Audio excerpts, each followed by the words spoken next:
Let's talk about Stoicism. Epictetus taught that your thoughts, choices, and actions are fully in your control, even if life's events are not. This means your mindset is your ultimate weapon.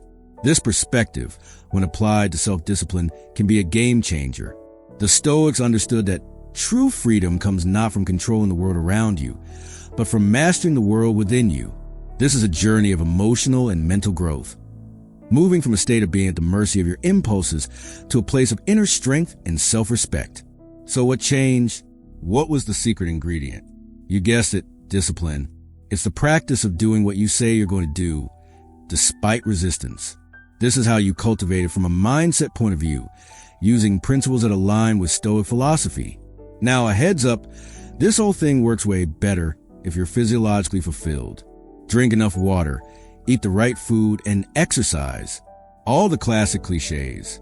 It will also happily work in tandem with those classic discipline hacks. Things like a Pomodoro clock or an accountability partner. Remember that this Stoic mindset method is just one approach. If something resonates, use it. If something doesn't, ditch it. Alrighty, let's get disciplined. Step 1. Reframe discipline as a function of self-respect. The Stoics believe that the highest good is virtue, and living a virtuous life is the only path to a happy life. This starts with respecting yourself as a rational being capable of making good choices. Stoic philosophy teaches that self-discipline is a form of self-love. If you love and respect yourself, you will treat yourself like somebody you love and respect. The ancient Stoics, like Seneca, would argue against indulging in short-term pleasures that harm your long-term well-being. They might say, look, I know you want to eat that pizza, and it will be really good, but I can't let you. If you eat it, you're going to feel sluggish and you will deviate from your path to virtue. I love you too much to let you eat that. Self-discipline is self-respect. If you want to be happy, you have to love and respect yourself. This is a great place to start because discipline can get pretty toxic if it comes from the wrong place, like guilt or shame. When you try to force yourself into obedience through sheer willpower alone, it's often short-lived and empty. But when you reframe it as, I respect myself, therefore I'm going to treat my body and mind as a temple, it becomes much easier and more sustainable. Here's the cool part. It's a spiral. Self-respect can give you discipline, but discipline can also give you self-respect. By acting like someone you would respect, you naturally, by definition, respect yourself. For example, you might respect people who conquer their fears. If you have a fear of public speaking and you decide to take a public speaking course, you'll feel a sense of self-respect afterward, thinking, damn, I face my fears. Now I respect myself. Step 2. Make discipline part of your identity. To start this step, we need to take a mental shift. We need to accept that being a disciplined version of yourself is inevitable. The reason we're doing this is that people act in line with the person they think they are. A very easy example. Marcus Aurelius thought he was a philosopher king, so he acted with reason and self-control because that was consistent with his identity. Similarly, the person who believes they are lazy won't get off the couch because that is not in line with their identity. The thing that works is painting a very clear picture of what you would look like if you were disciplined. If you did the things that you said you were going to do, who would you be? Here are a few questions to answer to describe what your disciplined self is like. What does their day look like? Where do they live? What do they eat? What do they wear? What does their week look like? What do they do for work? Who are they surrounded by? What do they think and feel? What do they say no to? What do they say yes to? Write any other details that you think will help you describe this person. Now it's time for some mental gymnastics. Fully accept that at some point in the future, you will be this person. Just be open to that possibility. Whether it's true or not is a different story. You might feel some resistance from your own head, but push through. That's what it's all about. Step 3. Reflect this new identity in your environment. Your environment is a great way to outsource your discipline. It's also a great way to give you tangible reminders of the person you're becoming. When you visit a place you haven't been to in a while, you might get a wave of nostalgia and also a wave of cringe. This is because there are so many tangible reminders of the person you used to be. Your brain, whether it's conscious or not, is picking up on all these physical cues, and your emotions and actions follow. This can be negative, but we can also use it to our advantage. For this exercise, you want your environment to look as much like what your disciplined self's environment would look like. A super obvious example. If your disciplined self was an athlete, your environment would be, I leave my yoga mat out, I have weights here, I've got a gym bag at the door, I wear activewear. So when you're looking at a menu, you pick the healthiest thing.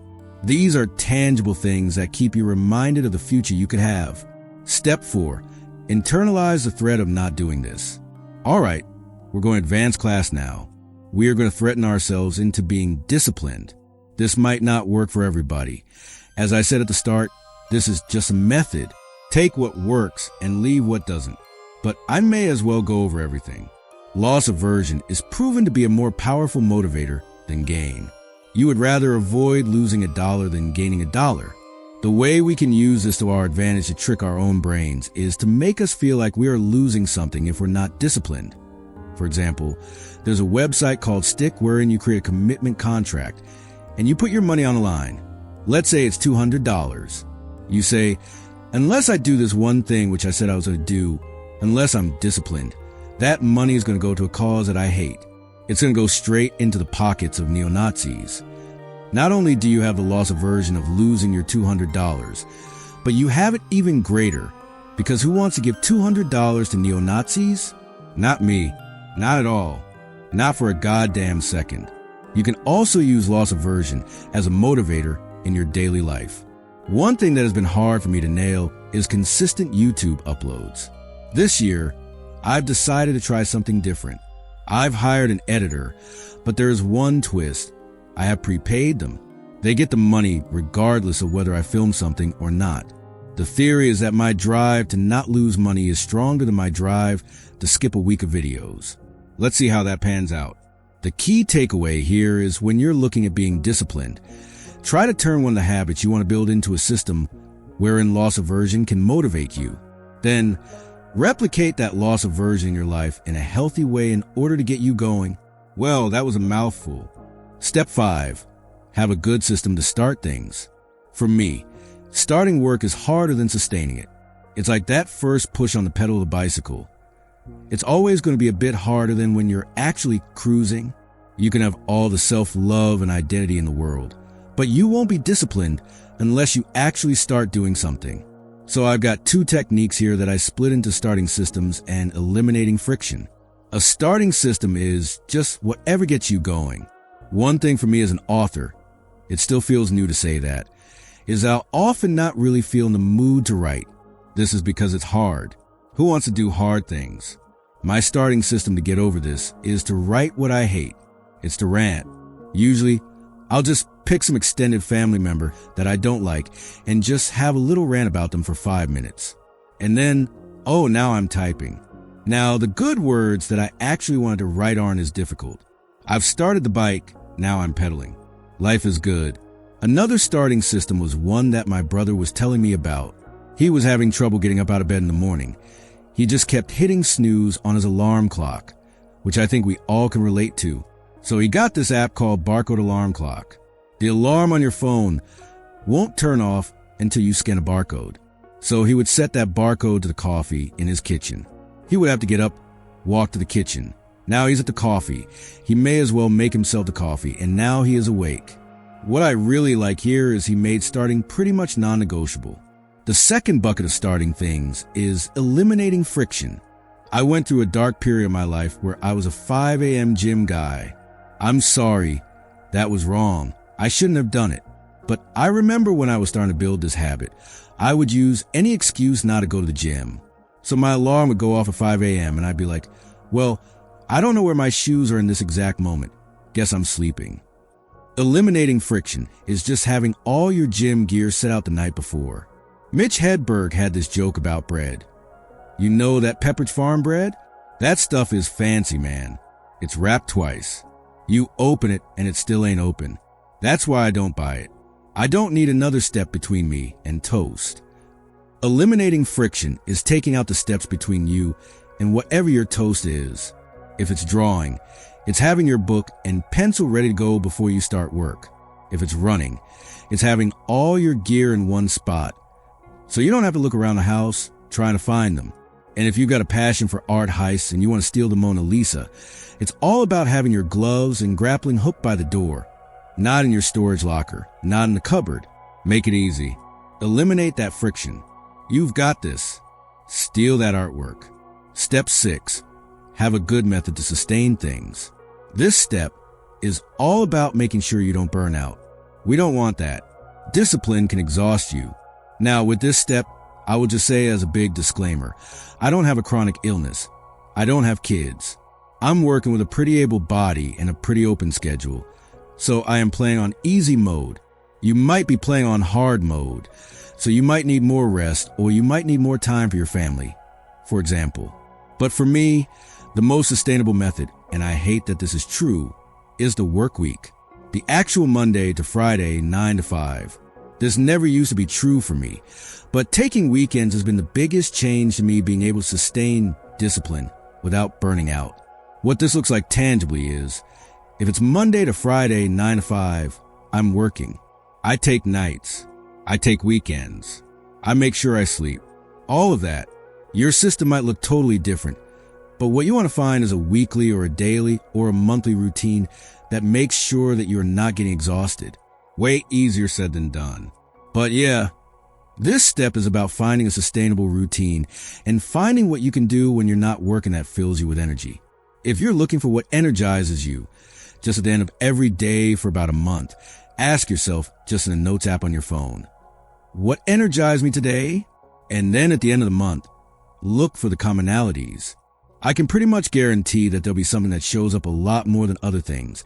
And for me, if I do more of that thing, it stops me from burning out. Step 7. At some point, the only true path is to just do it. I find that anytime I'm looking for a hack that sidesteps just do it, I've already lost. When I say just do it, I am talking about literally doing the work, doing the workout, stealing the Mona Lisa. But thankfully, what I have found is you can make just doing it come more naturally with something called discomfort training. We're all familiar with that probably Zen Buddhist quote. How you do anything is how you do everything. The way that you act in small situations will often be the way that you act in bigger ones. Discomfort training is something that uses this to your advantage. It's like going to the gym for your willpower. It's a way of building up that muscle so that you'll have it there ready to go when you actually just need to just do it. So how do you get your reps in? How do you actually build up the willpower? What is discomfort training? It's pretty simple. It's just doing small things that make you uncomfortable.